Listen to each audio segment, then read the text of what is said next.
Welcome to the Architecture of the Soul, a space where we explore the energetic design behind who you are and the work you're here to do. Through astrology, human design, and gene keys, we uncover the deeper blueprint guiding each of us towards alignment, purpose, and meaningful work.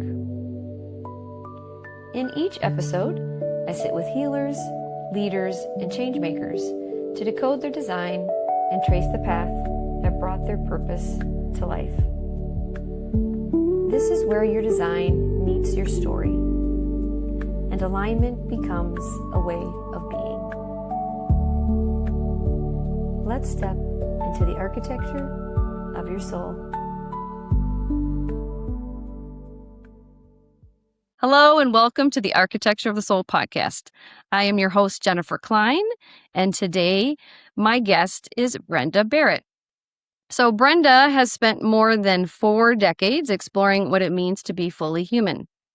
Her path has taken her from professional dance to Pilates, massage therapy, fascia, and human garage fascial maneuvers. Yet through every experience, one thread has remained constant: perception. Brenda believes that the body is not something to fix, but a gateway to awareness. By changing the way we perceive ourselves through the body, we begin to return to our center, our true nature, and the intelligence that has always been within us. Welcome, Brenda. Thank you very much for having me. Thank you, Jen. It's such a pleasure being here. Yes, I'm so excited for today. So we're going to just start by, Brenda, why don't you just tell everybody a little bit about who you are and a little bit of your journey of how you got to where you are now. Yeah, well, I'm a professional dancer. I was a professional dancer, once a dancer, always a dancer, once on stage, always on stage. So how did I get there? I was born with a club foot. And so my mother was told that when I was old enough to start moving, to put me into something that would strengthen my foot. And so she put me into dance. And from there, I just knew from a very, I think I always knew that that's what I was that's what I was destined to do.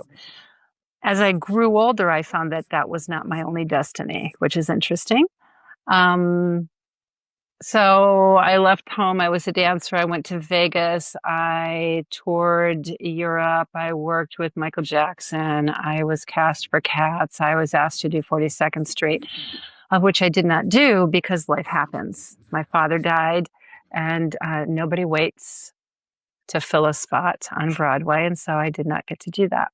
But that's okay, because your path takes you in a different direction, and it is the direction you're supposed to go to. And then, I got into Pilates, and Pilates fits so very well with me because it is very perceptual, and I love the human body. I always have. I studied anatomy and physiology and kinesiology in university.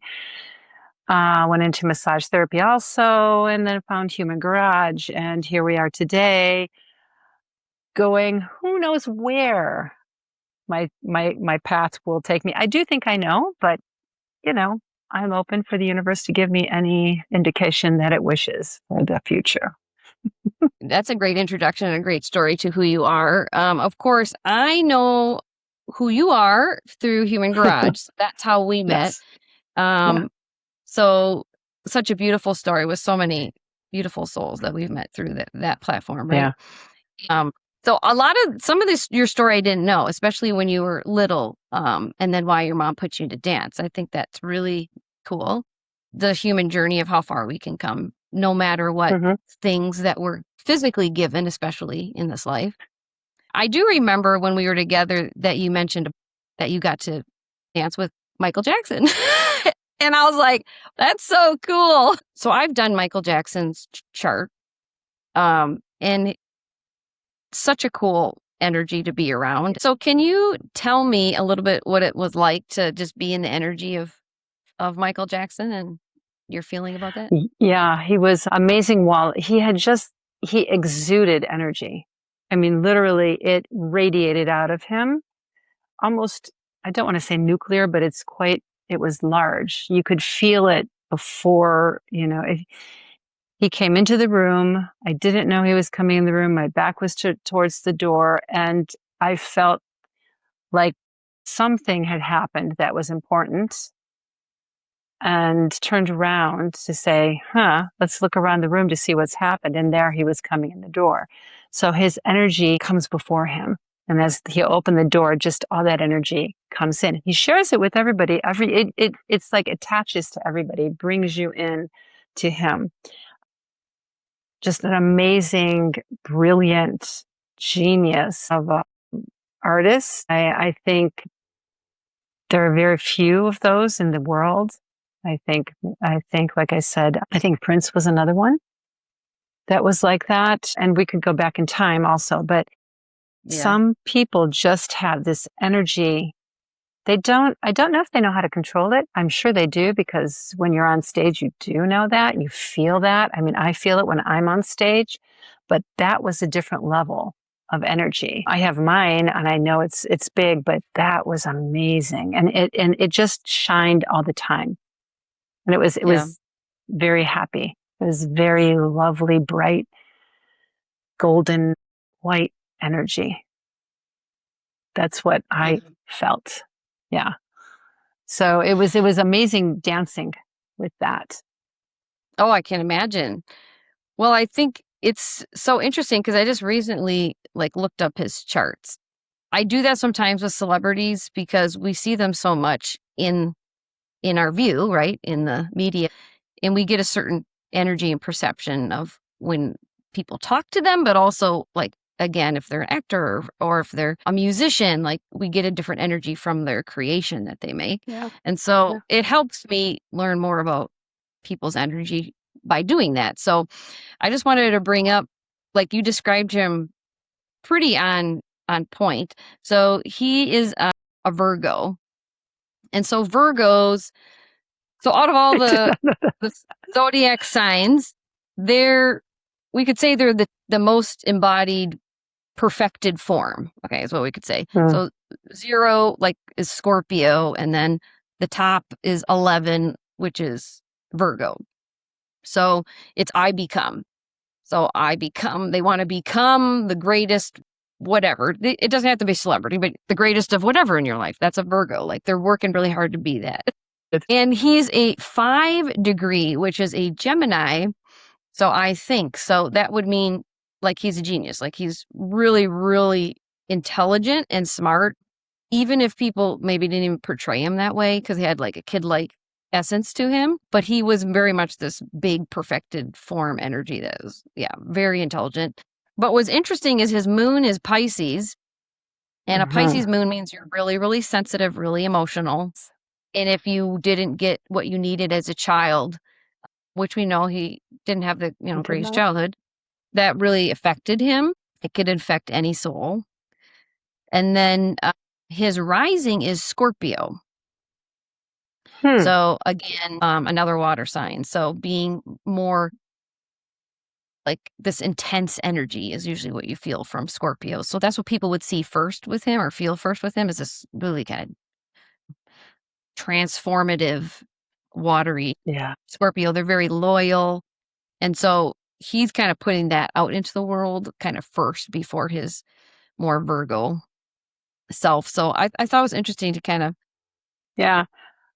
His Virgo self comes out, I think, very much in the work that he did, because he was it didn't come out as I want to be perfect. He worked on everything. He never ever marked in the jargon of the dancer. Marking means you're not exactly doing the choreography full out because you don't have to yet. He never ever marked. He never ever marked. He did it full out every single time and expected everybody else to do it full out every time. But I mean, we did anyway. Yeah. He was very zoned in. He was very concentrated. If someone was talking to him, he was listening and he saw you. So when he turned your eyes, I was standing very close to him one day, and that was when he started wearing, what was it, the Band-Aid or something. And I said, "Did you hurt yourself? Did you cut yourself?" And he's like, "No." And I'm like, why do you have a Band-Aid on? He says, and it's just a look that I'm trying out. But turning his eyes onto you and actually speaking to you, he's concentrating on you. So Yeah. that's what I really enjoyed watching. Mm, He was very, yes, perfectionist, yes, but always curious as to make it better. That's yeah. what it was. Yeah. Yeah. Well, then just a quick blip of his like human design, which we'll talk about today too with you and your human design. So he's a projector. And so out of all the energy types, it's not the most common energy type, but there are a lot of projectors that they're here to guide us, to lead and to guide us in whatever way that is. And so not only was he doing that with his music, but literally projecting, right, his voice into the world. And then he had an emotional authority. So again, all, whether it's music or any decisions that he probably needed to make in his life, emotions were a big part of that. And we can see that in his music as well. So Yes. just those couple things were just interesting to note about him. And it was so cool that you got to have a Yeah, it moment with him, was. you Yeah. know? It was Yeah. absolutely a highlight in my life. Yeah. Yeah. Mhm. So before we get into looking at your charts, just tell us a little bit about the work that you're doing now with fascia specifically. What has it done for you in your life specifically or in your Hmm. body? Well, fascia, I'd been studying it for a while because it was interesting. I came to it through Pilates because my Pilates teacher was very fascially oriented and she really believed in it. And so she kind of turned us on to fascia. And I thought it was quite interesting. And so I started deep diving into it. And then she did something. She was going to be doing a workshop with it. And there was certain important people coming in. I was like, I'd really like to come to the workshop. And she turned around and she goes, oh, well, you can't. You don't know enough about it yet. Well, Oh, I am going to turn around to you and prove you wrong, is what I'm going to try and do. And I was like, okay, I don't think that's quite fair, but it is your choice and great. And then I went on to, really go into fascia, which there's a university in Italy. Oh, it's about 4 hours from here in Padova. And that's where they actually study it in Europe. I went and looked at that. And then I found Human Garage. I just came up, on my Instagram. And I thought, oh, this is interesting. Huh. They're talking about fascia. Let's go. Because in my point of view, they've been studying it for quite a long time. Now, what are we going to do with that information? If we just have the information, we do nothing with it. What is the point?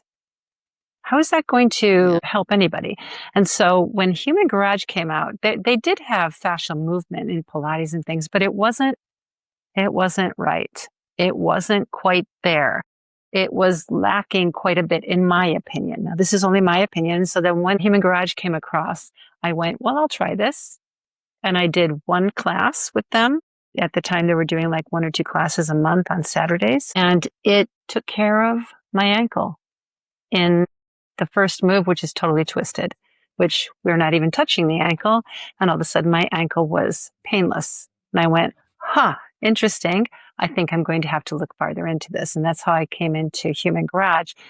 And then really just went farther into it. Even you find things, you find modalities. That doesn't mean it's the only thing you're going to do. You're going to weave it into whatever else you're doing, which is, my Pilates work, and which made me much different than most Pilates teachers because I will put it into everything I do. And I was doing alignment classes and postural classes. So I was throwing it in there, and then I'm Right. pulling people and working on them and going, this is amazing. I can really make a difference. And I did not believe that fascia had anything to do with emotion. I was absolutely like a big knower on that. That can't be true until it happened to me. And I had a very quite big emotional release one day and went, okay, now I get it. I understand. So it's a continuing learning, path that I'm on. I like to go farther with things. I like to learn as much as I can about stuff because, and then I expand. I'll bring everything else from my life into it. So it's going to come into my dance. It's going to come into movement. It's going to come into massage. It's going to come into whatever I'm doing. And I am very perceptive physically. as to I understand how things feel in the body, and I will be able to explain that to you. I will put it into words and you will understand then where and how you're supposed to feel that. So that's how fascia came into my life, and that's how I use it. And at the moment, I do it here, but I travel around Europe with Dominique Crouch, who's another coach that's from Human Garage, and we do workshops and we do 2-on-1 sessions where it's both of us hands-on on the person doing the treatments, which is amazing. And the more you do it, the more you grow, the more you understand, the more you expand, the more that comes into you. All of a sudden, things start happening to you that you did not think could happen to you. So all of a sudden, I came back because I lost my energy. You don't lose your energy, but I lost how to use it for a while. I think I had turned it off. And then all of a sudden, I was like, I'm ready to turn it back on again.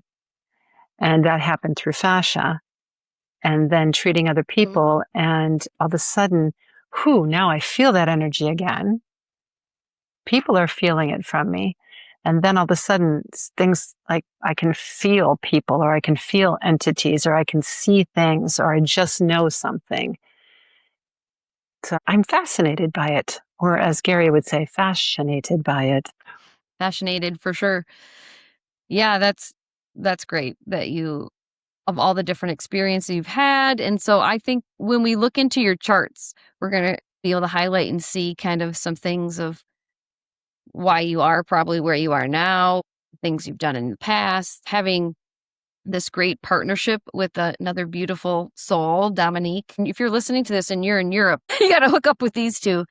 They're doing such beautiful work. And like you said, we all take in different skills and modalities, and we make it our own authentic work. That's, my goal with my alignment sessions I do with people or doing this podcast is to highlight your unique gift that you have that you're putting out in the world. And that's when we're in alignment. That's when we truly heal. And that's when we can help everyone. Yes. I do think that everybody in this group that we were part of, I think in some way we're all meant to be doing something like this. I do think that I was meant to come down this road. I loved being a dancer. I absolutely loved it. And I still love being a dancer. But I do think that teaching is a great part of my life. I've always been a teacher. I started teaching when I was 15 because my dance teacher asked me to assist. And there I felt the connection with all the little girls and the music and picking up how to be a teacher, but making it my own, because you see what you do like, you see what you would like of your own. And that's 15 to 16 years old. And I really do think that teaching is a big part of my life. Giving what I know, sharing it with others to expand whatever they need. That's what I think. And maybe it's even more than that. Maybe it's to bring perception of who they are and who they can be. I think maybe that's more of what it is for me. Yeah, that's so great. So this is a great moment that we can kind of segue into your charts. And I know you know your astrology, and I think you are aware of some of your human design gene keys, right? Some of it, yeah. So we're going to, dig a little bit deeper, explore and find some things in your specific blueprint of energy that I'm really excited. So we're going to start with your astrology. So I have your astrology chart here. So you are a Leo sun sign. And so right away, not a surprise with being a dancer or being on stage or even meeting at Broadway and all these big time things, right? There's a lot of celebrities, musicians, actors, and actresses that are Leos. Doesn't mean you can't be another sign, but usually you're a Leo or you have a lot of Leo in your chart. And Leo energy is I love. So it expresses our heart, this open, love vortex, right? So this characteristics we say of Leos, like they want to be on stage, sometimes people think that's a positive thing. Some people think it's whatever, not a positive thing. But what I have noticed with the Leos that I have met, it's on the stage on different ways. So maybe it's not being on Broadway, like a physical stage, but some sort of a stage so that they can share their love. That's why sometimes Leos can be known to like be good talkers, because I just feel like they have so much love and want to share and connect with people so much. And so how best can you do that but stand on the stage and be like, here it is, there's all the love I got. So that's very much a Leo. Love Leos. And you're a 0 degree. So 0 represents on this step system that you're also aware of, that Chris Witecki designed, the step system of our different degrees as far as how they correlate to the archetypal energies of the different zodiacs. So 0 is Scorpio. And Scorpio is all about protection. So I protect, and then the Leo would be I love. When you love something, boy, you gonna protect it. You're just like, I'm protecting it. I got some boundaries. Nice. When it comes to the world, other people, but also for yourself, Scorpio energy is wonderful and great. Like we all need protection. We all need boundaries. Now, if you weren't in alignment, then those boundaries become walls. And so specifically could wall the heart be right if you've been hurt or if you don't understand why other people act the way that they do. So I don't know if you've ever felt that throughout your life or as a child. Yes. So tell us a little bit about how that feels to you, like a 0 degrees, Leo. Yes, I completely resonate with this because, when I was little, I was bullied. And that was hard because I just remember having lots of friends and loving to smile and laugh, and joy was just part of life for me. And then all of a sudden it was all closed off. And like literally the whole school turned its face on me. And I remember coming home and just like rolling up into a ball and like really closing it down. Luckily, I have a mother that she'll listen to me, right? Yeah. How did I get through that? Because I was very closing off. Those walls went straight up. It's like, I can't do this. This hurts too much. This is really, really, really painful. Until one day, the person that created it was standing in front of me, and I would smile, and I still do. I smile. My smile is often my defense. And she got very angry at me because she said, I don't understand how you can stand in front of me and still be smiling after everything I've done to you. And that was the absolute, it's just one of those pivotal moments in your life where I went, I won. I just won the chess game. This and this is what helps me win the game. Also, I was just going to say, learning that it was about her, not about you. She even said that. I don't understand like how you can whatever because I did this to you.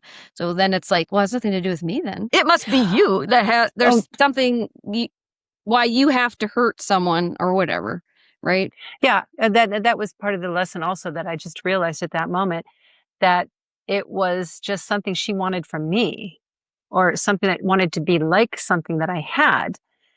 And so, well, that's interesting. As a child, you're like, oh, that's really interesting. Now let's look at that for a moment. And that's when everything really, really shifted. And then I'd say maybe my heart closed off much, much later in my life, but for a very short period of time. Again, I knew how to keep my heart open. I think what I do is I close it down. I put the wall up for a very short time because literally, physically and emotionally, I can't hold that very long. I just can't. It just makes me feel ill and I don't want to go there. So I'd rather be with my heart open. I'd rather learn the lesson of whatever I'm going to learn and walk through it. So that's how I do it. Yeah, and like you said, as we grow up and learn throughout life, is that is you, and you don't want to dim your light. You're like, I want to be me, and I Mm-hmm. have an open heart because I'm a Leo. I love big, big, big, and if someone else can't deal with that, then that's okay. Yeah. That's Yeah, that's exactly. your problem. But like that's okay. That's me, and so like now that's authenticity, right? That's like I've chose, because we always have a choice, to be me, whether you like me or not. Yeah. Exactly. I I love will that. survive. Like, I will survive. It has actually, that's how I think. Many things can happen to me. I will get through it. I will survive it. I will come out on the other side of that bridge. I will walk through it and Yeah. I will turn around and look backwards and say, I've done it. So, uh, yeah, that's carried me through a lot of my life. And therefore, growing up with a family that truly did believe in us, and my mother always believed in everything we did. She always said, you can do whatever you want. You can do anything you believe in. All you have to do is believe in it. And so that's what I did. I absolutely 100% believed in everything I did. And it didn't matter what Yeah. anybody told me, because I was told, what do you mean you want to be a dancer? Your feet are too big. And I was like, yeah, okay. And then they weren't, because I grew up, and then my feet are actually small for my height. And somebody else said, oh, you'll never make it. Well, that's your point of view. It's not mine. Yeah. So that's how And that started the I've, day you were born, right? Some of those adversities of yeah, you're not going to be able to do these certain things, right? right. Yeah. Yeah. Yeah. Yeah. What beautiful. That's so beautiful. Well, and then I'll highlight now talking about your moon. So your moon, so you and I share the same moon. We both have Cancer Absolutely. moons. So as we know, the moon is our emotions, or how we emote with relationally with people. And so Cancer moons, you know, the moon is ruled by Cancer. So deeply empathic, deeply feel, deeply emotional, deeply sensitive. Even if we're strong on the outside, right? We're feeling everybody's everything. And Mm. so the biggest thing with Cancer moons is to understand that it's a gift, but also, again, the boundaries need to come in for ourselves. Well, Otherwise, we can really physically take on everybody's pain, you know? yes. And I have gone through that in my life. So those are good lessons. And Yeah. understand, I think I said this in another podcast, you know, when I first met Gary Lynham from Human Garage, and he was reading my chart, he's like, "Oh, you're super sensitive." And I was like, "No, I ain't." I was like a little bit offended because I've got shields, and I've got walls, I'm sure, for whatever. I was very much in my masculine. And so, so it's taken me, I mean, it's been 4 years since I started with Yeah. Human Garage. So it's taken that long to be like, I see what he's saying. Like, I get it Yeah. now. So Yeah.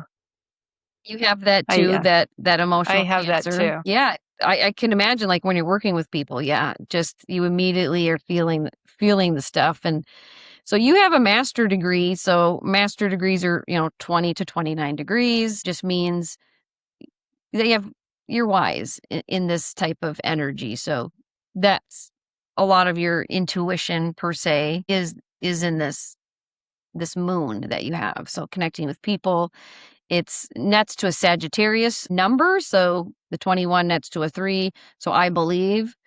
So I Mm. believe, I feel. So if you were saying belief was like a big thing in your life. So if you believe in something, you feel it to your bones. Yes, I do. Yes, that's Yeah. very true. That's very true. Absolutely. Yeah. Mm. And then your rising is Capricorn. So Capricorn is an earth degree, very grounded, you know, business, making money, organized. I decide, right? Can make decisions. So this is your rising. So this is part of your energy as well, but this is kind of what you feel the safest in.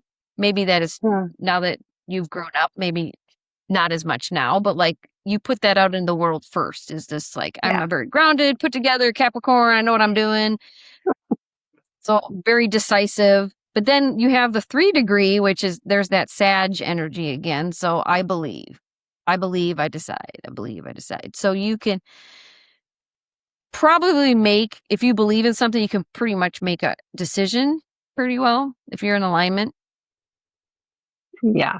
I do have to believe in it. So it's a funny game, this, and this is part of my life that I think I'm just learning really well now how to do it. I think it's taken me a while to get there. When I was younger, yes, right there. And then I went through a period and I'm coming out on the other side now where I'm again learning how to do that. But yeah, making decisions for a while, making decisions was a bit difficult for me. I don't know why. But well, I didn't completely believe what was going on. So in that, I think you're absolutely point on. And yeah, it's sometimes I think that's how I present, as you say. That's how I present. And so people often feel safe because they Right, see somebody because grounded. Capricorn energy is grounded, but it's ruled by Saturn, which is about rules and structure. And so grounded, yet kind of like stoic and firm, like, this is what we're doing. This is what we're doing, kind of a thing. So that's why they're really great business people, and they they're very hard workers. They're the sea goat, so they climb up the mountain working real hard, and then if something happens, they'll fall down, but they're a sea goat, so they can swim out of the water and they just climb right back up. So it's really hard to push down a Capricorn energy. They're just like, nope, I'm getting back up. I'm gonna do it again. Oh yeah. So yeah, absolutely. That is very true. I will get up and do it over and over again. I will invent myself a million times. Yeah. Yeah, so those are kind of the big 3 that we see when we look at your chart. I want to point out that you have a stellium in your chart. So a stellium is 3 or more planets in a sign. So you do have a stellium in Leo. So 70% of your energy already is a Leo, because that's what the sun sign represents. It's your identity. It's who you are. Kind of that, like your authentic self is this Leo. But now you have 3 placements of it. So now it's like, you're really Leo. So like there's a lot of love there, right? What I've been doing is when I find stelliums, I come up with an archetype name to describe these energies. So of course it depends on like what house it's in. So we know it's Leo energy. And you have, so your sun is Leo.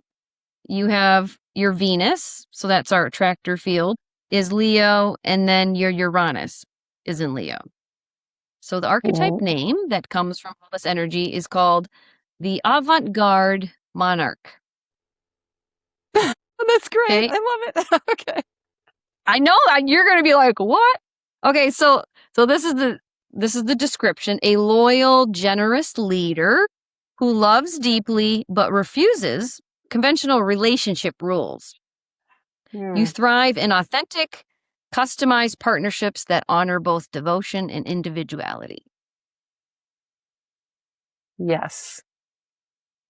Yes. Absolutely true. Yeah. Which is why I will have problems with, like, I quit a job 2 years ago. Very much for this reason, because I did not believe in their type of leadership. Yeah. I wouldn't stay. Yeah. Yep. So That's a big part. Perfect. Yeah. And so let's see, what else do I want to point out? So I've been doing life path numbers for people more now. So that's using numerology. And how you find your life path number is you add all the digits in your birth date. So your month, your day, and your year in single digits. You add them all up. And then you reduce it to its lowest form, and that's your life path number. So what's fun is you and I share the same life path number. Really? It's life path number 9, and it's the humanitarian. Okay. Yeah. So driven by compassion, global awareness and service to others is kind of the energy behind that. Yeah. So that's fun that we share that. 9 has always been a number like in my life. So I'm a net 9 Scorpio. So that's like Aries energy. Action, like I'm going to act, I'm going to do it. So that's kind of all that fire behind like being humanitarian as well. Mm.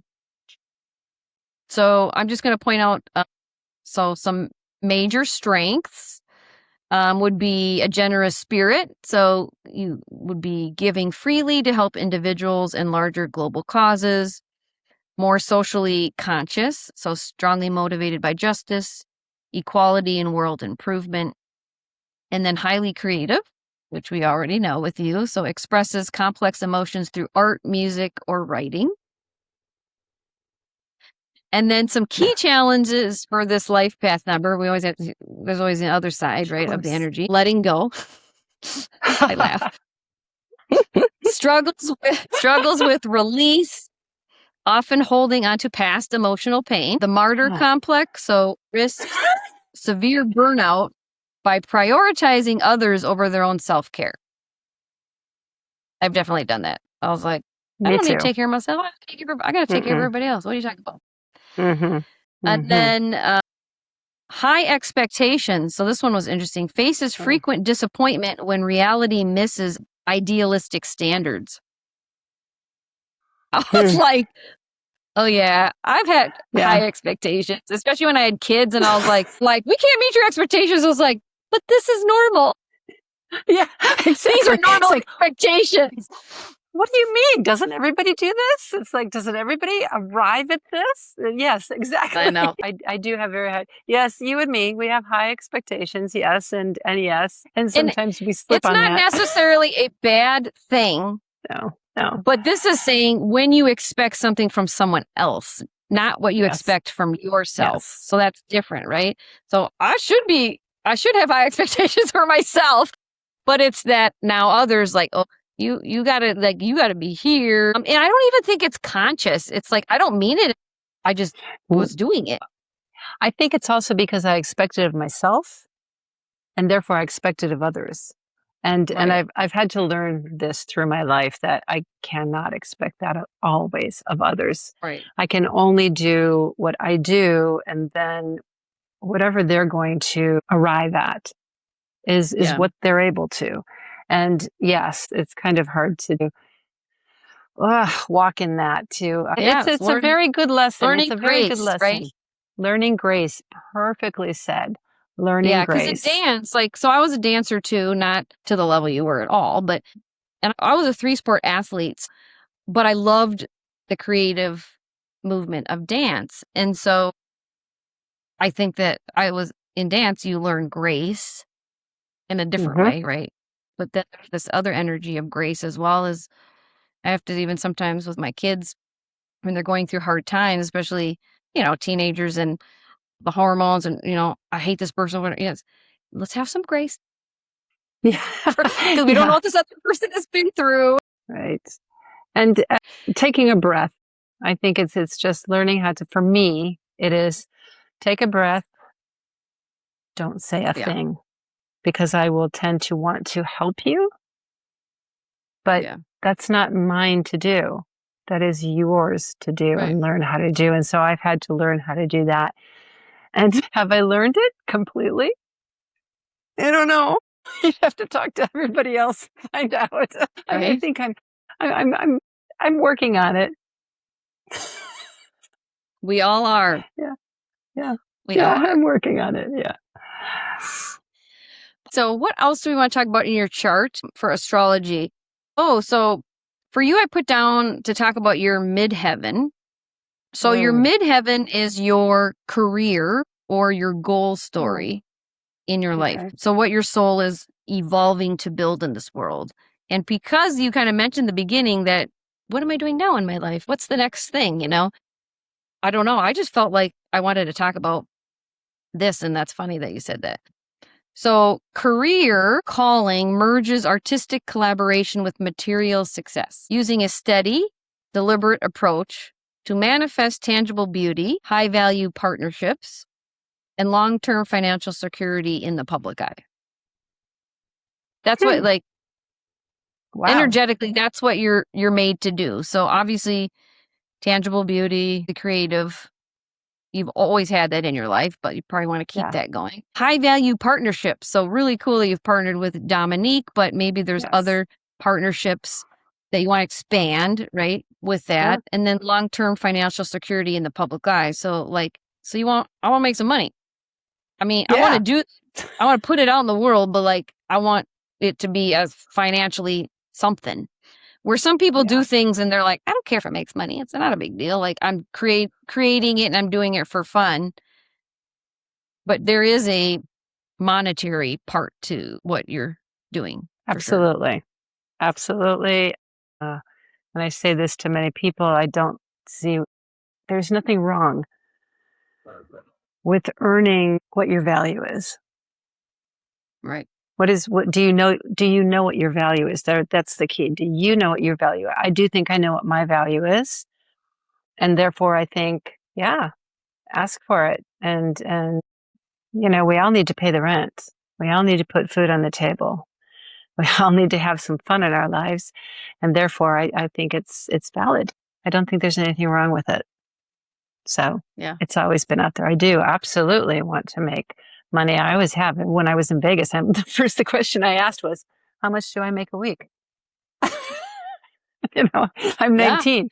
And I was 19. What, Brenda, I think those that are wounded in ways when it comes to money, I think you're going to be the greatest teacher to be like, what is your value and worth? Like, you need to put that out, because when you're in the healing arts, healing world, we love helping people so much that there'll be a lot of energy types that will be like free, or like, I'll reduce the price. And you would be the one to be like, well, I have walked through the difficulty of sometimes asking for my worth, but if I don't, I am going to pay the price for that in the end. I'm going to feel like I'm giving too much and not getting enough. I think it has to be a fair exchange with whatever we're doing. Like you say, the healing arts. There is something that we are exchanging. We're always exchanging energy, but you have come to me. Why? Why is it that you've searched me out? Why is that you found me or Dominique or whatever else I'm doing, the show I'm in? And there is the value right there. Right. So absolutely. And again, it's, I've studied, I've learned a lot. I've done a lot in my life. I have a lot of experience, and I was supposed to. That's what I've come to learn now. I was supposed to do all this so that I can then put it all into whatever you want to call it, a package, and offer whatever it is. And therefore, I do need to be reimbursed for this. And my answer to this is when sometimes people will say, well, can't you give me a discount? Sure. But I will do less. Okay. So you want to pay me less? I will do less. I will do less. Well, and people need to understand that that's an energy thing. That's an energetic exchange. And if the energy is equal, feels real great of an exchange. Yes. But if one is here, that's where we start. Work. Yeah. Then the give and take and the feeling out of balance, the burnout, the whatever, it can be for both people as well. Not just the person who is saying, like, give me your money. And so we have to really be aware of that. Well, and I think I need to do that. Yeah, I do need to feel appreciated. I do need that. I don't want people going, oh my God, you are this, that, the other thing. No, but there is a sense of appreciation when you're working together with people. And I appreciate you coming. I appreciate you being here. I don't want people to read that wrong. It's not ego. Yeah. Right. Because we've been taught that ego, greed, whatever, and it comes in different forms. Definitely when someone is on alignment, you can feel when they're take, right? Yeah. That's different. Yeah. But just having to learn energetically the balance is like, yeah, like I would love to help you. And if it's not money, if I'm bartering with you, I'm fine with that. If it's an equal barter exchange of Sure. energetic energy, that's okay too. But it is really important for all of us to be healthy in our own energy, to know how to do that. So I love that. So a couple other things I want to point out before we move to human design.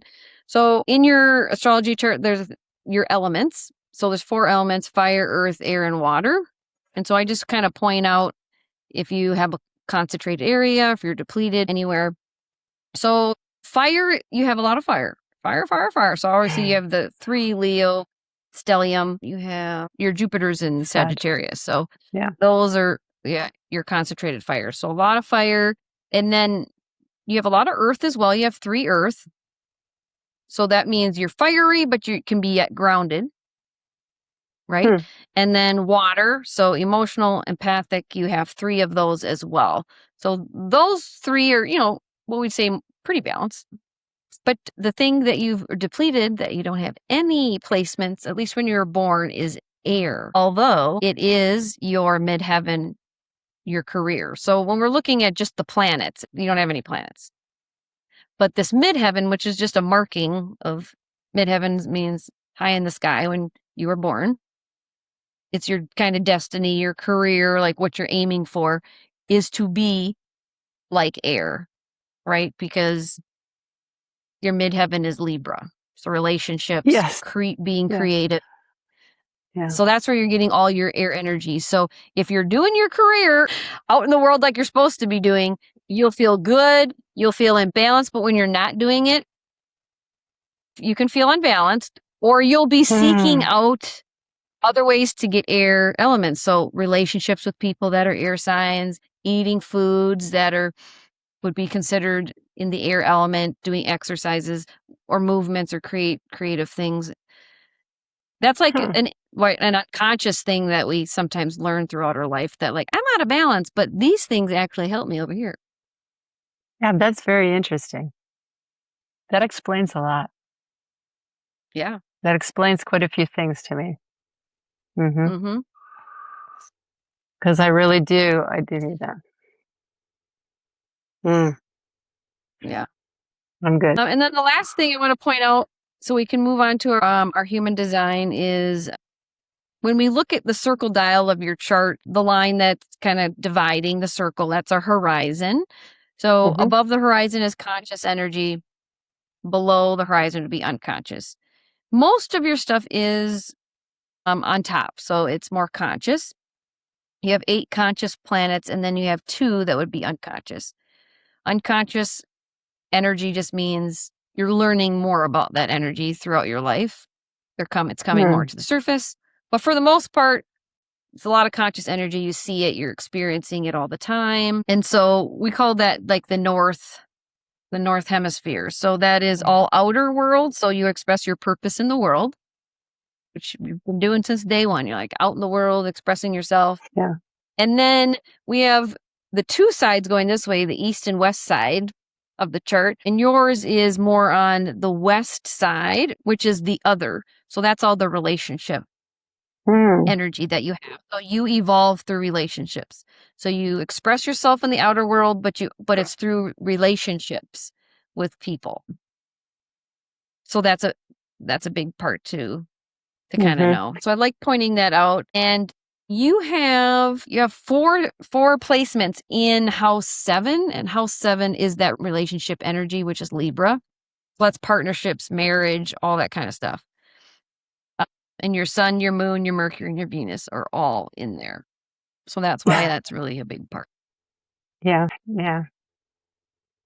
It makes total sense to me. It's always been very important to my life, relationships. It really has. I never actually thought about it until just now, but looking back and maybe looking we can forward. say, like, doesn't everybody feel that way? And everybody wants relationships are important. I'm like, well, no, not everyone. I mean, we all want to have connection with someone, but learning through relationships, that's not everybody's jam.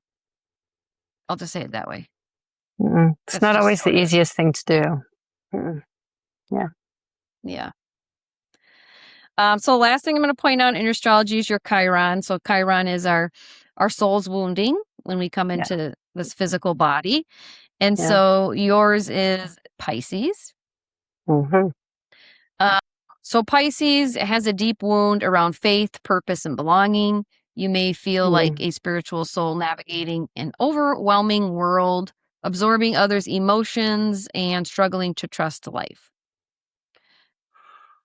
The best way to talk about Chiron is it's something, an underlying wound you've just seen throughout your life. Like it may be a more prevalent when you were younger or when you were a young adult. Our Chiron return is at 50 years, around 50 years old. So once you surpass 50, it's kind of like, oh yeah, I've had that wound. I see it, but it's not affecting you like it affected you in your younger years. And so just being aware of it, it's not something to be like, oh my God, it's my wound, but it's just like, oh yeah, it was my wounding. That's why I felt this, Yeah. especially faith and purpose and belonging. Like Pisces energy is very spiritual, sensitive type of energy. That's very interesting. I'm going to have to think on that. Well, I've gone past 50, so have I let it go? Maybe. Yeah. Yeah, and just being aware of it, like you may notice it coming up still, or you may be like, oh, now I remember an experience in the past that I would have felt that way, but now I don't anymore. And it usually becomes your gift. So you're helping others with their spirituality, faith, their purpose in the world, belonging. Like you want people to be okay with that. Oh yeah, I do agree with that. That is, yes, I would say I'm there. I'm there when it comes to spirituality, faith. I've let it go because, we all grow up. I suppose we could go into religion as a certain religion and then you kind of look at it going, but do I believe that?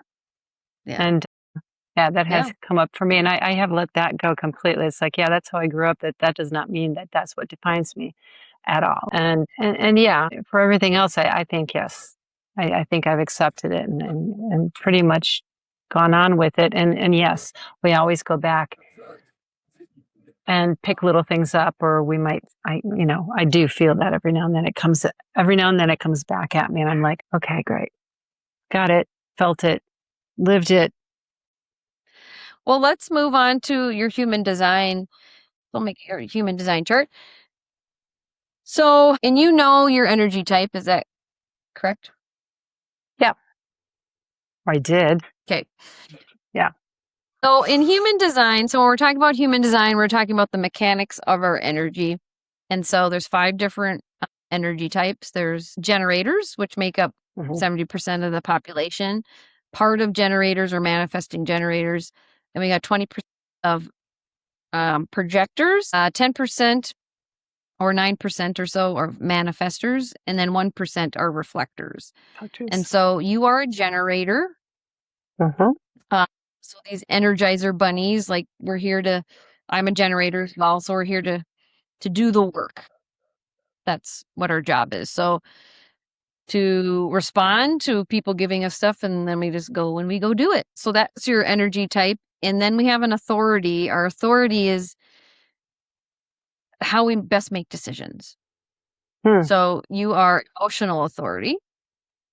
So that's a defined solar plexus. And so that means when it comes to making a decision, your emotions are part of your decision process. So for me, I am sacral authority, or also called non-emotional, which just means my emotions are not part of making a decision.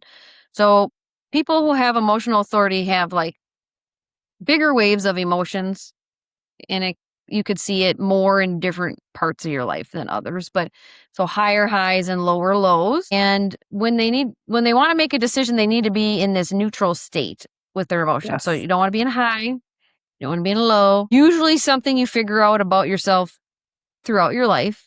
that you're just like, oh, those decisions in high or low wasn't, I shouldn't have done that. Like for me, my emotions are not part of it. So if you asked me a question, I'd be like, yes or no.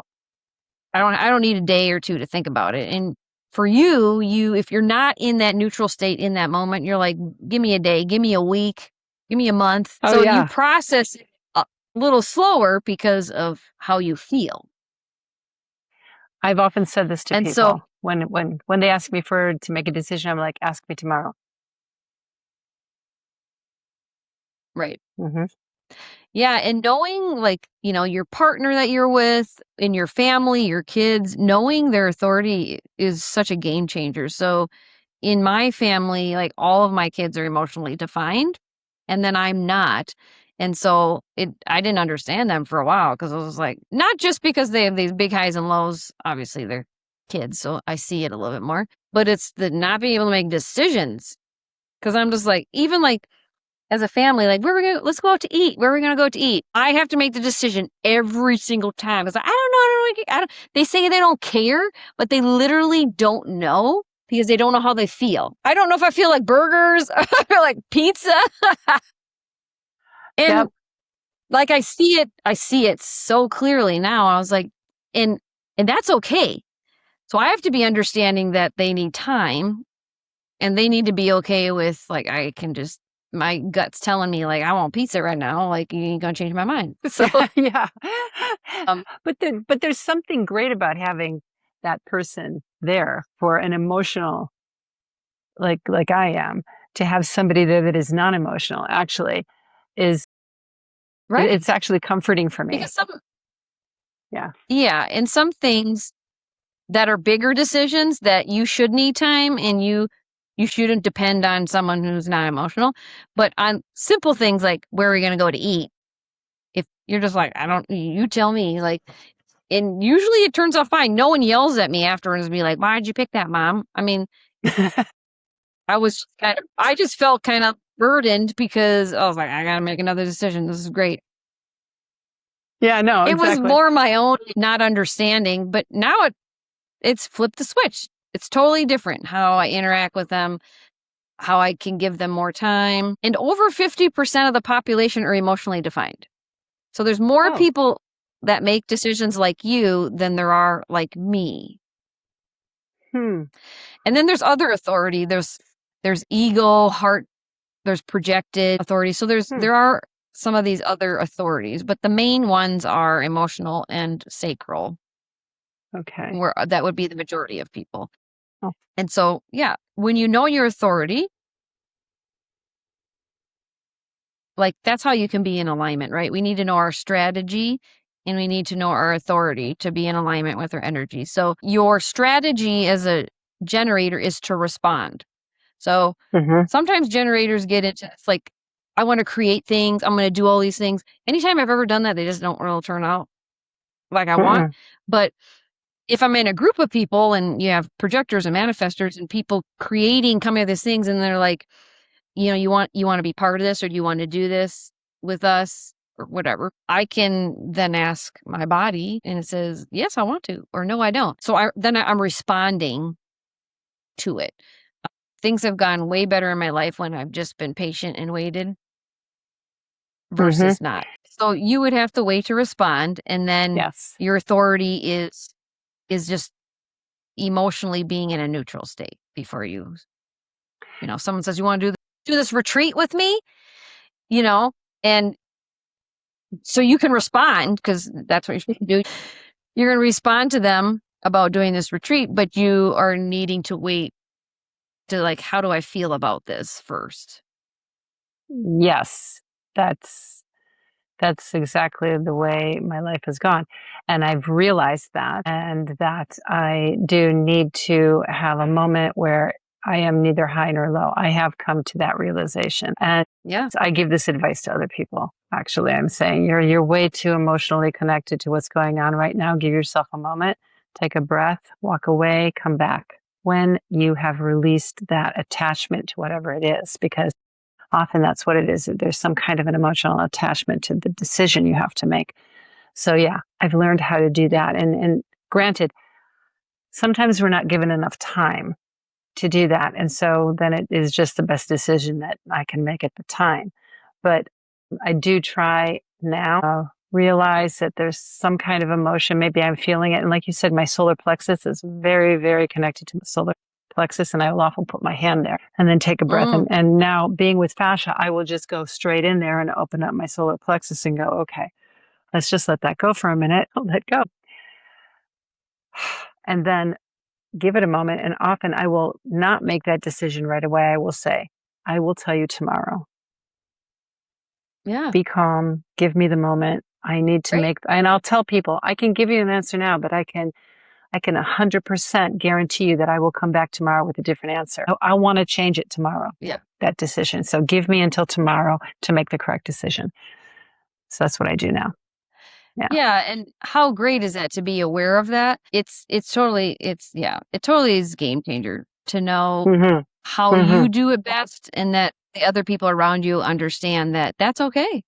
Like, it wasn't okay with me for a while because it was like, you think like everyone should be able to, like, why can't you make a decision? And I was like, they're different. They're different energy types. They have different, ways of how they process information. And now I know most of the world is like that. And so I'm the one that's gotta be okay with it, and be like, that's okay.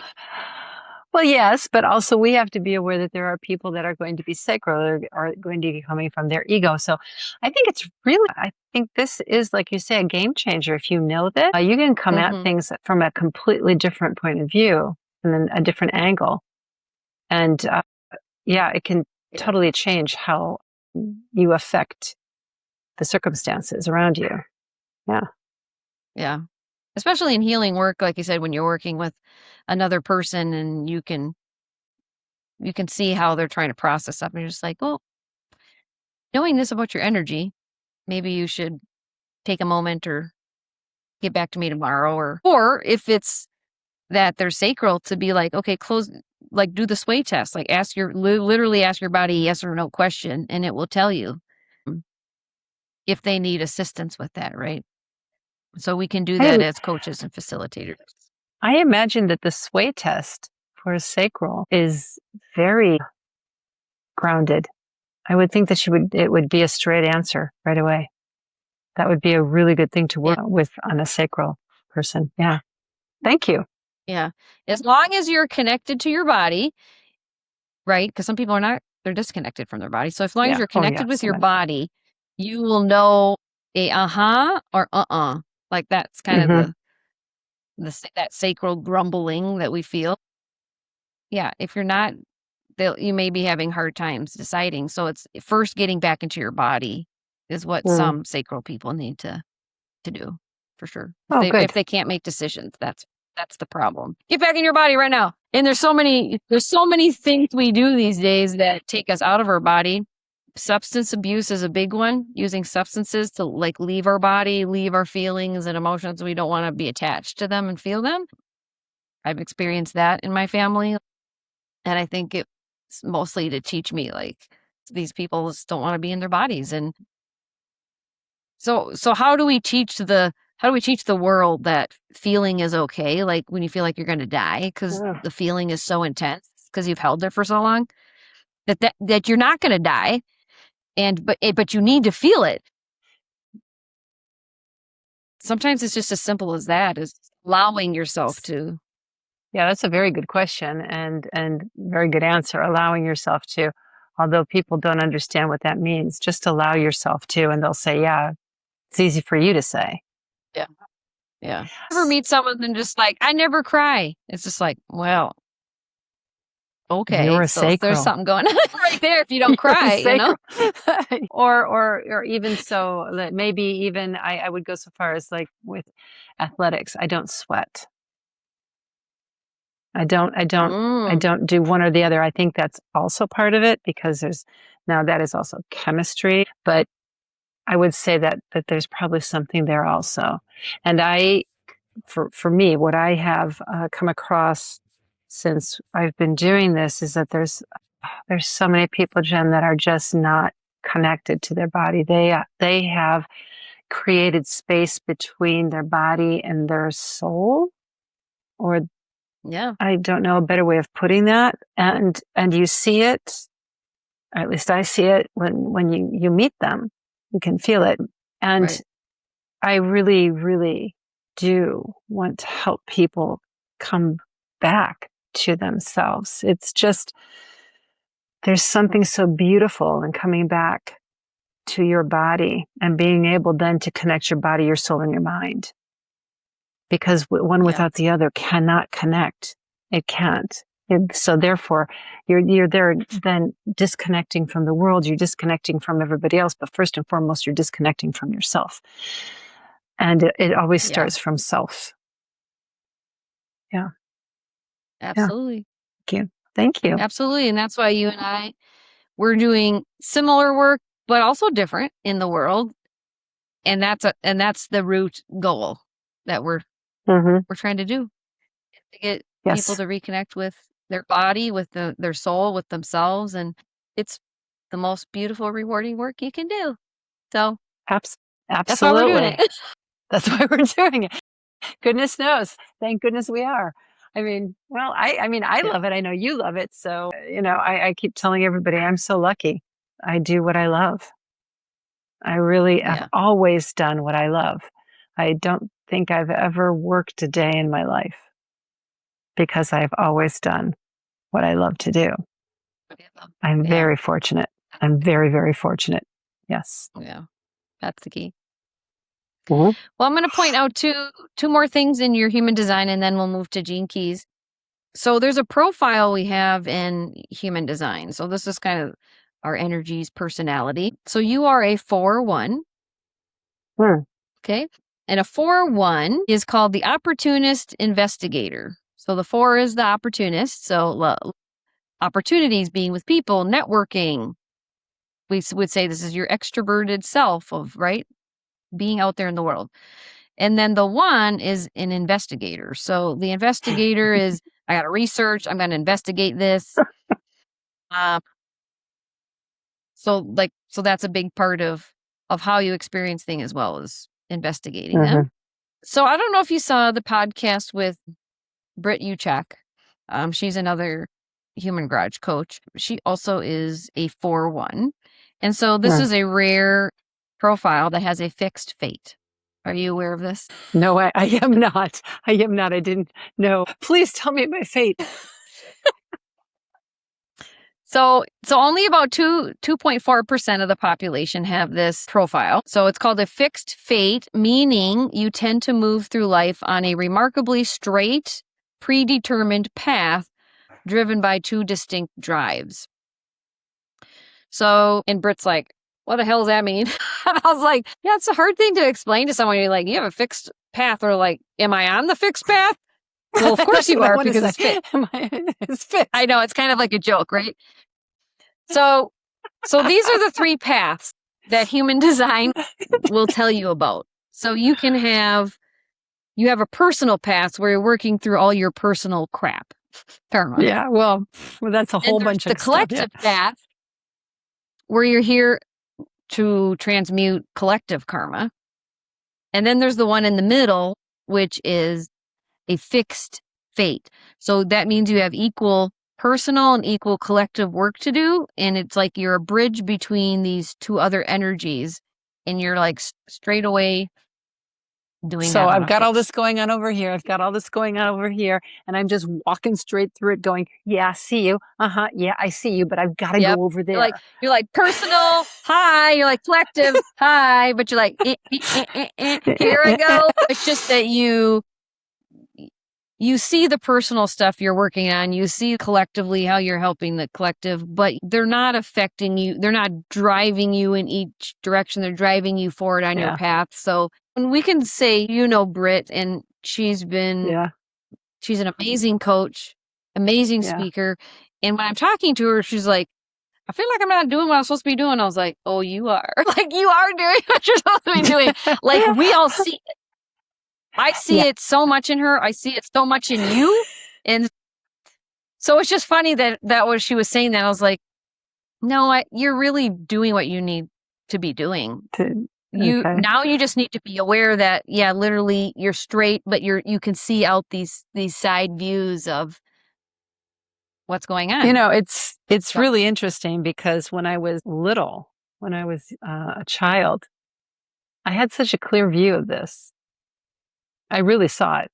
It's like, this is what I'm going to do, and I'm going to do it.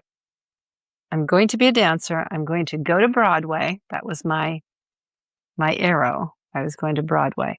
Doesn't matter what I do here, but I'm going to get there. I did, but I didn't. But that's okay because I'm still walking that path. It was so clearly visible to me. And then I think, things shift and you're still on that path, and I still see it. I still see that I am on a path I have to be on. I do see that. So as Britt doesn't, I kind of do. And it's funny because when we were together, I was working together with Britt. That would have been fun had we known that now. Had we known then what we know now, that would have been a fun conversation to have. Yeah. But yeah. So I've got a few years. I got to get this done. Okay. You're doing it. You're doing it already. And it's just this Leo season right now that we're in is like crazy expansion. Things are happening. We have 2 eclipses this month. We have the Lionsgate portal, and it's starting today. So today is a very energetic, powerful day before these eclipses happen. So if there's something you want to put out into the world, you're doing it now this month, and it's going to expand like you can't believe. And so I think you also being a Leo, and we're doing this podcast today. There's something we're going to share at the end of this video that I'm going to be starting. And so, and we're all doing it together. We're working in this energy together. And that's the fun part. Okay. For sure. That's interesting because I am at the end of the month going to be working on something to put out into the world, let's say. See? Yeah, so it will be working on it. It won't be done yet. We'll be starting to work on it at the end of the month. So, yeah. Beautiful. Okay. So the last thing on your human design I'm going to point out is your cognition, which is your spidey sense. So we have all these different senses, and then we have one that's more heightened than the other. And for you is inner vision. So inner vision, meaning that your intuition and your deepest insights are primarily accessed through your mental imagery, your dreams, and inner guided creativity. So when you are wanting to make a decision, a lot of these people will see it in their mind's eye. So whether your eyes are open or maybe you have to close your eyes and you can visualize it. Again, dreams, meditation, these are big meditators. They'll get all these inner vision things. Do you notice that? I'm a great visualizer. In fact, that's part of what I do when I work. And I take people through meditations in my class, and they're always like, you need to do this. You need to tape this. Because, this is coming back to perception. So I would say that is me using perception on visualizing it and letting you know what I am seeing so that you can see it. So, for example, I'll say you're on a beach and you're on an expanse of sand. It's white. It feels like. So I'll give you what the sense of the feel is. And then I'll say, and this is what you hear. And now breathe. And you can feel this in your body and that. And people just drop straight in. So they drop straight into whatever they're doing. I do have massive dreams. I have dreamed my entire life. And I have to say, in the past 3 days, wild dreams, Jen. Just wild. I mean, I have some wild dreams. These are off the book wild dreams that are coming at me, and I don't know what to make out of them, actually, because I get up going, what was that? It's like, I don't know. I dream in color. It can move from one end of the earth to the other and go way out into the universe. It's massive dreams. I've always drawn. I feel strange when I don't. I daydream. I speak to myself, which is bringing images into me. Yes, I see images. Yeah, that's where I'm best at. Yeah, really cool. And when we're aware of the spidey sense, not only is it helpful to us, but like in the work that we do, we can, like you're already doing it with visualization with people. And, mine is touch. And so for over 20 years, I did body work and was touching the body. And I got all the information of this person by just touching them. And I would ask questions and they'd be like, it's like almost weird, right? When you get information and people are like, how do you know that? I'm getting it through touching your body. Yeah. In your heightened sense, is through these inner visions. So to know your cognition can really help you to grow into it more, I think. So we're going to segue into gene keys. So that's a latch charting system. We'll talk about gene key chart here. So gene keys, so I always kind of explain, you have your astrology that's been around for a really long time. In the 80s, human design kind of was born, where we use the astrology chart and the I Ching kind of archetype system together. And then the third charting system, which then evolved out of human design, is called gene keys. And it's using this, again, 64 archetype system. They're called keys in the gene keys, and they're called gates in human design. Same energy. And it brings in a little bit of genetics and psychology and very specific gifting when we talk about your gene keys. So gene keys has 4 different sequences. When you read a chart, there's your genius line. That's what we're going to that's usually what I talk about with people the most. So that's your life's work, your purpose, your evolution, and what keeps you healthy. But then there's a love line, which is your all inner child work, and then your prosperity line. So removing blockages so you can prosper. So it's really great to look at all those. So what I do in, the podcast with people is I'm trying to find, I want to let you know what I think is important in your gene keys for you to know. And then if you and I share any gene keys of that connection. So we're going to start is I am going to do your genius line. So your life work, your evolution, your radiance, and your purpose. Okay. So we're going to start with your life's work. So you have key 56. And so there's 3 energies in each key.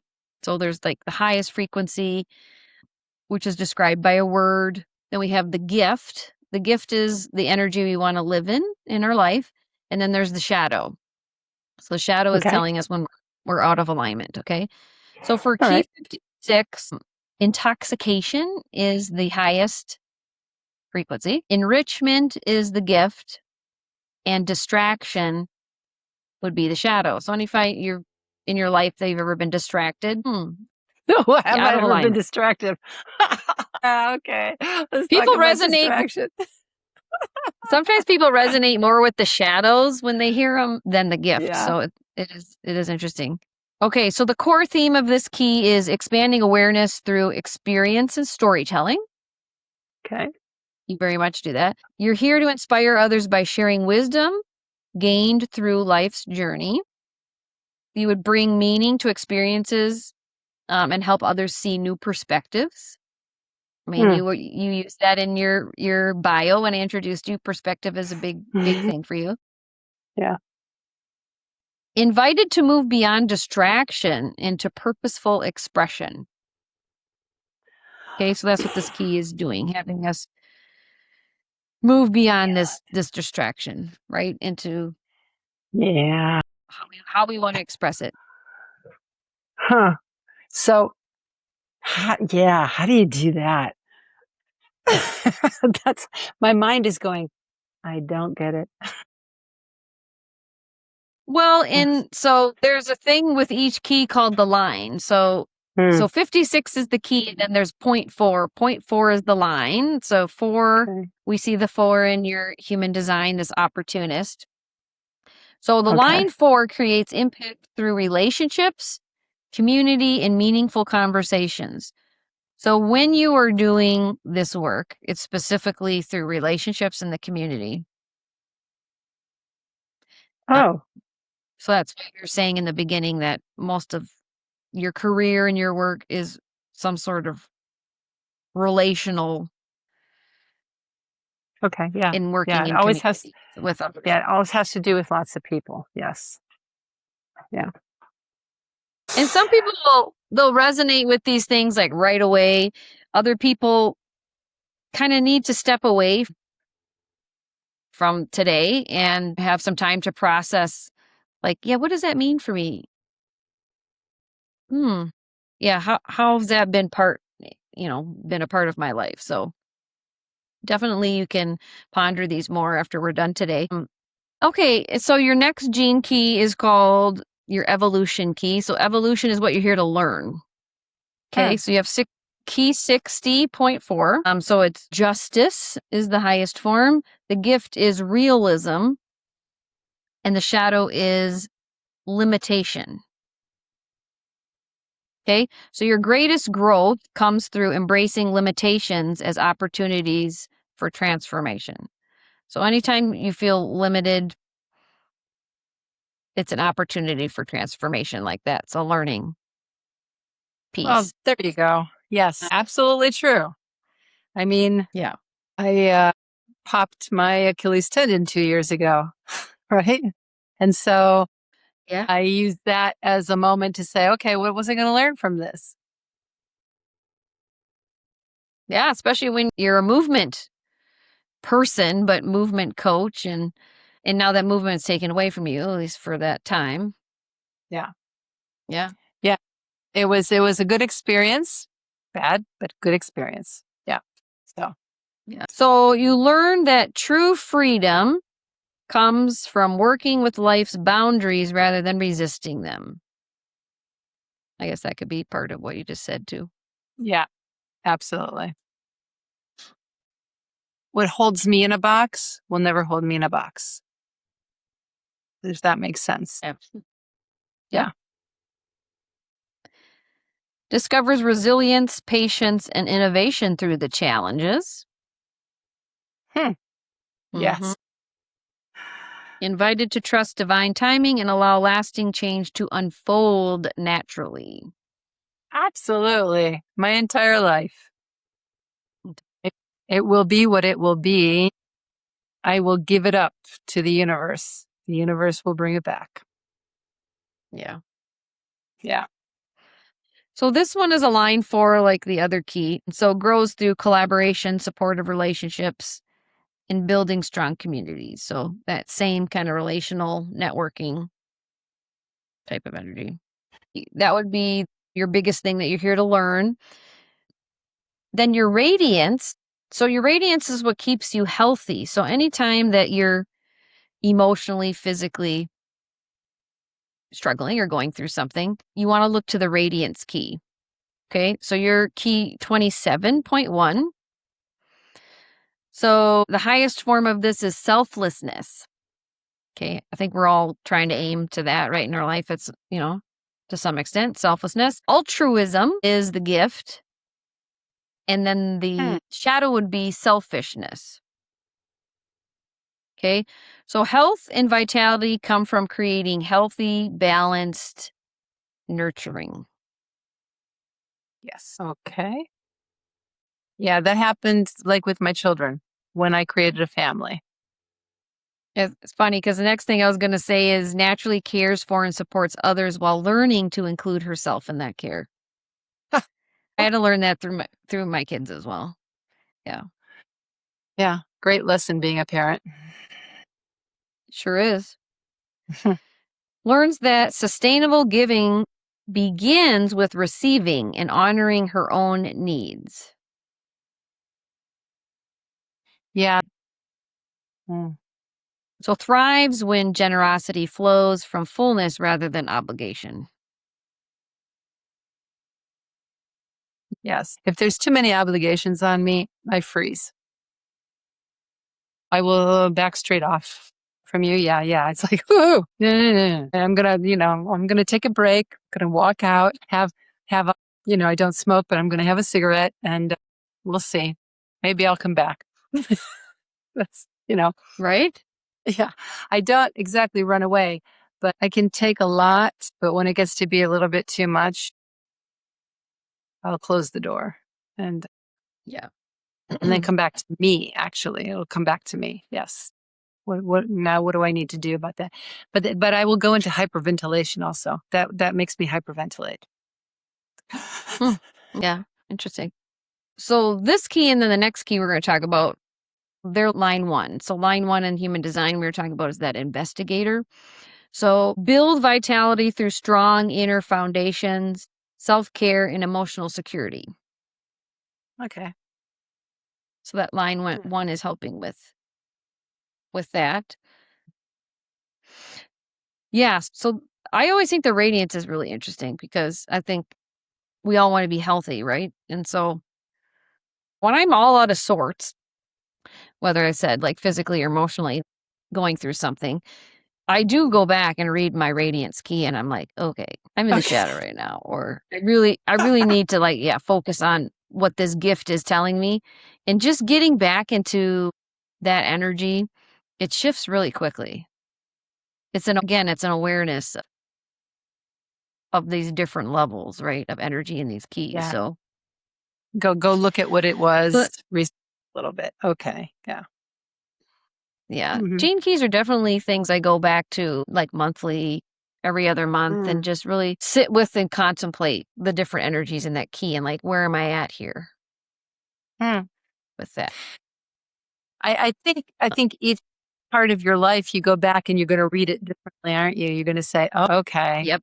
I didn't see Oh, you that." get something different out of it all the time. That's what's really cool about it is you're like, in this moment, I got what I needed. And then, 2 months later, you're just like, oh, now I got this out of it. I think that's kind of like me. I do like to research. I like to investigate. I really am an investigator. And Yeah. when you go back and you look into things, and you're always going to find something different because it's the moment that you're in. What are you looking for? What have you lived today? Tomorrow's going to be something different probably. So each time you come back to that research, things come into your view when you're ready to see it. And you might not have been ready to see it before.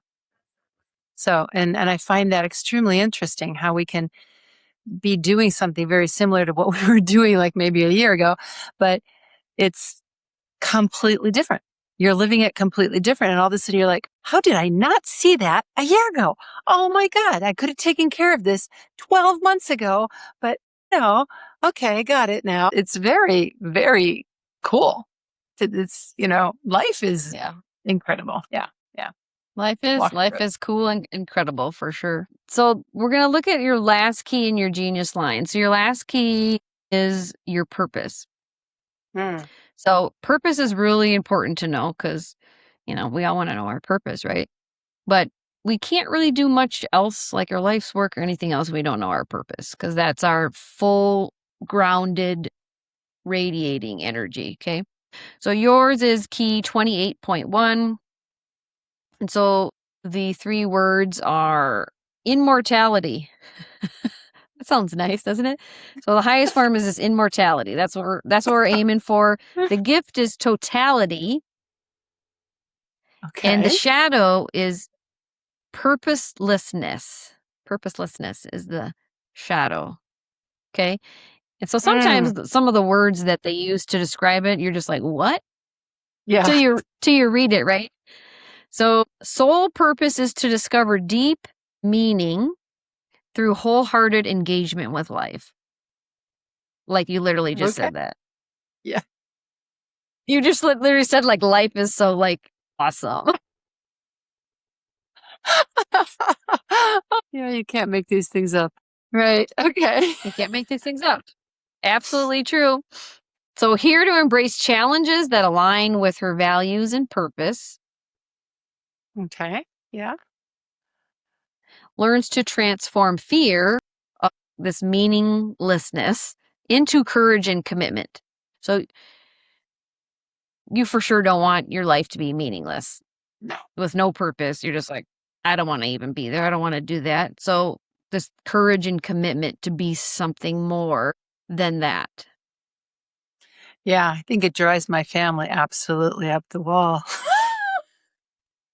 It's so I'm 66 years old and I'm still moving forward and learning and doing and changing and finding other things. And it's like my husband the other day said, you're never going into retirement, are you? Yeah. I Don't you want said, to retire and like do nothing? no, You're like, no, nah. So yeah. So, what else? So, finds fulfillment by living fully rather than avoiding risk. So, the saying "live life to its fullest," that's your MO. You're like, I'm living life to the fullest. I don't care what you say. Like, I'm on. You might think I'm weird. I don't want to retire. I just want to keep living the good life. Well, so for this one has the line 1, that investigator line 1 as well. So purpose is built upon inner conviction, self-trust, and a solid foundation of meaning. So there's meaning behind it. You don't do things that don't have like meaning. You're like, this means something. That's why I'm doing it. Well, doesn't everybody? That's my question. I'm like, And this is where I say, not really. I mean, okay. I think that's the most fascinating thing with learning about different souls' paths and why they're here is even though we're energetically all connected and we're all kind of doing the same thing, we're doing it all in a different way that other people are just like, oh, I really like how you're going through life and doing that. That's really cool because it is different. And that's that authenticity, right? That we know is so important. I think sometimes I have to be patient with people because sometimes I look at them and go, I don't understand why you're not doing this or this or this, or why are you just so complacent? It's like, yeah, it's like literally that Leo fire is like bursting from your heart and you're like, don't you feel it? Can't you feel it? Yeah, I think sometimes for a lot of people it can be too much. There's a lot of people that I'm just too much for. There are some people I come into contact and I know I just have to. Well, and that phrase too much is interesting because growing up as a kid, some people heard that they were too much. And that just pushed and damped down their energy like you can't believe. That's why I say you may feel like you're too much to others, but you're not too much to who you are, to who you're supposed to be. And so maybe that person's not aligned with you at this time and they just don't need to be around you. Maybe it is something that they don't have within them that you need to draw out of them and it's uncomfortable. So so my message is don't ever dim your light because it's too much for someone else. I agree. In fact, I often say, I will not dim my light for anyone. I will not take that down. And that's just something that's happened. It happened for a few years where I was kind of dimming. And then something happened where I said, I'm not doing that anymore. I am not going to do that anymore. If you can't take it, get out of it. Get out of my light. And that's when I was like, nobody is coming into my light that is not completely aligned with it. So whatever I'm doing, whoever's going to be drawn to me is because they are aligned with me. And I have actually put that out into my energy. So very rarely people come to me anymore that are not aligned with me. Every now and then somebody sneaks in and I look at them going, how did you get past that? How? And then I have to go and look at myself and say, what did I do that I let them slip through? But then again, maybe there's a lesson in that for me, or maybe it's something that person is supposed to get something. There's something they need to. Oh yeah. It's always learn. It's always some sort of lesson. Yeah. Our intention that we put out in the world is very important, right? To attract what we want to attract. So that's a good reminder to whatever you say, whatever you're speaking out into the world, whatever you're putting out there is going to happen. So it better be good or what you want to come back. So yeah, my mother used to say, be very aware of what you ask for. Use the right words and be explicit. And, I want a nice car, or I want, what would she say? I want to be healthy. This was a good one. I want to be healthy.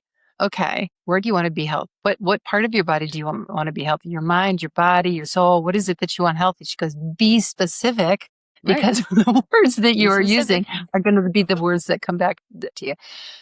So either be specific or don't say anything at all. That's right. That is right. It is so true.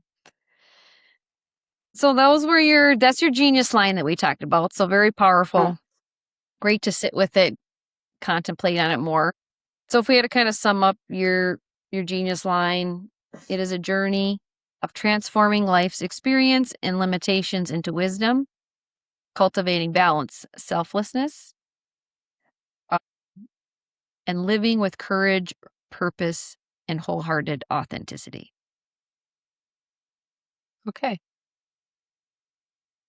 Yes, ma'am. I will do that. That sounds about right. Yes, ma'am. You can. You will. You are. I can. I can. So the last thing we're going to highlight in your gene keys is the key that we share together, which is this key 33. So this key's energy is revelation at its highest, mindfulness is the gift, and then the shadow is forgetting. Okay, so for me, it's my radiance. So it's what keeps me healthy. And for you, it's your IQ. IQ is your intelligent quotient, which was instilled in you 14 to 21 years of age. Okay, so for my radiance, when I live in Gene Key 33 through my vitality and my well-being, so that's all about health and wellness. So I would thrive through stillness, reflection, and retreat. 100% true. Something's not going right. I'm just like, bye. I need to go by myself. Yes. And have some stillness for a while. Restores my energy by slowing down and integrating life's experiences. Yeah. So I would embody, like physically embody this wisdom of Gene Key 33. So for you being in your IQ, you live this Key 33 through your mind and communication. Okay, because it's that intellect. So processes experiences through contemplation and reflection. Learns by observing, remembering, and making meaning of the past. And so you naturally articulate your wisdom of this key. So communicating, articulating this energy, and I would be more embodying the energy. That's interesting. Yes. See, there's something that in me that goes, but do you articulate well enough? There's this little voice in there that says, maybe you don't articulate well enough, which I'm working on to tell that little voice just to be quiet. I see this in you because we were in Mexico together. I did like mine says it observes. I observe and I'm learning from that. And we were in the same house together. And I was observing everybody. And I really noticed that about you. There were moments where you were just like, gotta go, be gone for a while. And then all of a sudden you reappear, right? It's like, then I was back at the party. Yeah, you were. And it's like, hey, yeah, I'm having a good time. Wait a minute.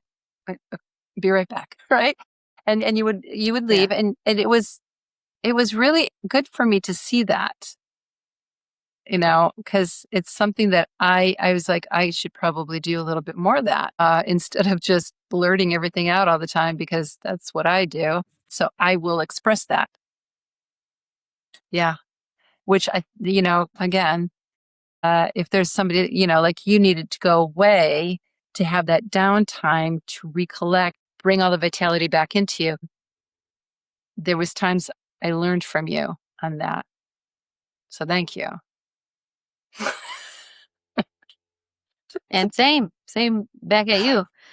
Well, you just pretty much summarized that for me. You totally understand it. So, yeah, I just wrote a summary here that I would embody the wisdom of this key through lived experience, and you would give that wisdom a voice through reflection, insight, and communication. Great. Yeah, absolutely.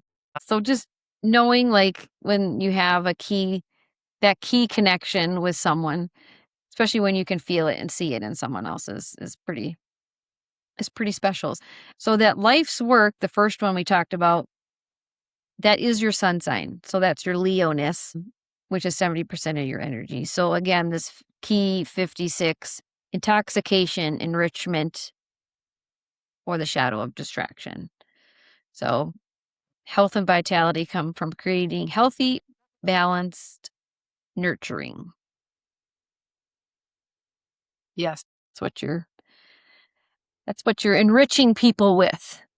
It's interesting how they all meld together, isn't it?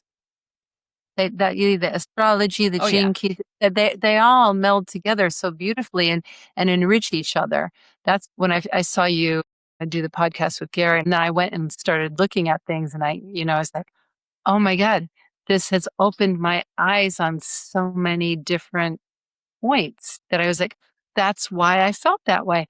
Oh, that's why I didn't feel that way. Ooh, that's why I was closing down on that. So it explained it, at least gave it a reason. Yeah. Yeah, that's why I really love blending the three chart systems together. Because they're really all saying the same thing. They're just talking about energy in three different ways. So it's three different perspectives. And I forgot to mention you are a triple split definition, which is the same as Gary, which means that you have these three kind of separate areas of energy within your body. And so you do best and make decisions best when you're around a lot of people. And that is, like Gary even said, that he can't make a decision if he's not around a bunch of people. Yeah, I understand. So you may be aware or not aware of that, but you also have this triple split. So being around a lot of people and then communicating and talking about what to do, decisions, that kind of things is better for your energy. Oh, that's very interesting. I actually hadn't considered that, but I can see it. You know, most people the majority of the population are split definition, and then next would be single. So I would be single, so I don't really need people. I just make my own decisions pretty fine by myself. Split people would need at least to talk it over, maybe with a friend, one person. Triple and quads, they need they need a lot of perspectives, a lot of people to talk to. There's that word perspective again. So if the majority of the people are single and split, I can see why triple or quad definitions would feel a little inadequate. Like, why can't I, why do I need to be around people? I can just make this decision by myself. And it's because you're not supposed to. And that's, again, that's okay. Sometimes you also feel weird. You feel weird because you're like, why am I talking to all these people about this? Why can't I have said that to myself the other day. Why do I need to bounce this off of my entire class? Why do I need to go to all these people here and tell them this? I mean, maybe they don't want to hear it, maybe I'm just bothering people. Okay, great. Okay, makes sense. So, yeah, that awareness is really important for ourselves to know. So now you know what you need, and that's great for you. Thank you, Jen. Yeah, we're going to bring it in and kind of close out our podcast. I really thank you so much for your time. It's been beautiful. I hope you are getting some new insights, as well as I always get insights every time I talk to someone. But I would love for you to share, people listening, how, if they want to connect to you as a coach in the fascia world, Pilates world, and all that you do and offer, how can people find you? Well, they can come on Instagram at Fascia Project, FASCIA Project. You can write me a message there. I always answer people. I am also on Facebook. It is Bren234 Barrett. So I would say Instagram is the best way to get hold of me. If you write me, I will get back to you. Yeah, and we'll make sure to put all this information in the show notes. So whether it's Instagram or Facebook, that you reach out to her, and then she'll connect further with you then. So that will be in the show notes. You can check that out. And so there's one special thing that I wanted to talk about at the end here, something new that I'm putting out into the world. And I would love for you, Brenda, to help me kick it off and be part of it if you're interested. So I am starting a platform called Free Your Soul Movement, and it's going to be on TikTok. And so I'm new to TikTok, but there is so many people that's their source of social media, and that's where they spend a lot of their time.